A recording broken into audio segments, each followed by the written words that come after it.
ആന നല്ല റോളാന്നേ, കലിപ്പുണ്ട് ആനയ്ക്ക്.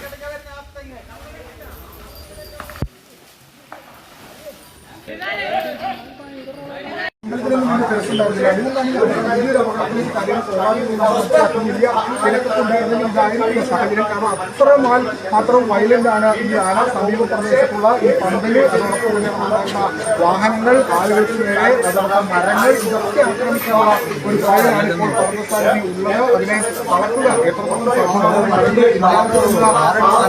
എത്തിയിട്ടുണ്ട്. വളരെ പൂർണ്ണമായും തകർത്ത് എന്താണ് അത് ചെയ്യുന്നത്, അല്ലെങ്കിൽ വീണ്ടും പറക്കുകയാണ്. ആദ്യം ഒരു മത്സരം അതിനുശേഷം വീണ്ടും അത് പിന്നെയും കാൽക്കുകയാണ്.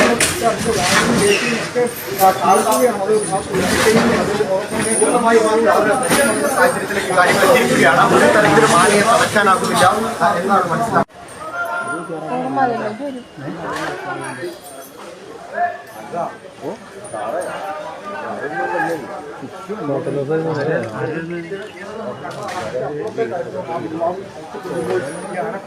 അങ്ങനെ വലിയ പ്രതിസന്ധിയിലൂടെ പ്രദേശത്തെ ആളുകൾക്ക് വലിയ ആശങ്കയിലൂടെ കടന്നു പോകുന്ന നിമിഷങ്ങളാണ്. ഇനിയിപ്പോൾ എന്താണ് ചെയ്യേണ്ടത് എന്നൊരു വ്യക്തത ആർക്കും വന്നിട്ടില്ല. ആ കാറ് പൂർണ്ണമായും, അതായത് കാറ് ആ വീടിന്റെ മതിലിനോട് ചേർന്ന് ആ കാറ് ഇന്ത്യ തള്ളി കൊണ്ടുവന്ന് അവിടെ ഇട്ടിപ്പോൾ അത് വീണ്ടും ചവിട്ടുന്ന കാഴ്ചയാണ് കാണുന്നത്. വീണ്ടും മടക്കിടാൻ ശ്രമിക്കുന്നു.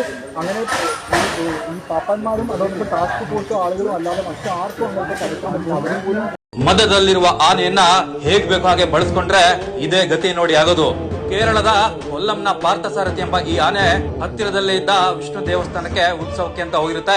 ಇವತ್ತು ಬೆಳಗಿನ ಜಾವ 9 ಗಂಟೆಗೆ ಏಕಾಏಕಿ ಮಾವುತ ಮತ್ತು ಕಾವಡಿ ಮೇಲೆ ದಾಳಿ ಮಾಡುತ್ತೆ. ಆನೆಯನ್ನ ಸಾಗಿಸುತ್ತಿದ್ದ ಲಾರಿ ಡ್ರೈವರು ಇವರ ಸಹಾಯಕ್ಕೆ ಅಂತ ಬರ್ತಾನೆ. ಅವನನ್ನ ಅದೇ ಜಾಗದಲ್ಲಿ ಕೊಂದು ಹಾಕಿದೆ ವೀಕ್ಷಕರೇ. ಇದರ ಮಾವುತನಿಗೂ ಕೂಡ ಗಾಯಗಳಾಗಿದ್ದಾವೆ. ತದನಂತರ 12:30 ಸುಮಾರಿಗೆ ಅರವಳಿಕೆ ಕೊಟ್ಟು ಇದನ್ನ ಹತೋಟಿಗೆ ತೆಗೆದುಕೊಂಡು ಬಂದಿದ್ದಾರೆ.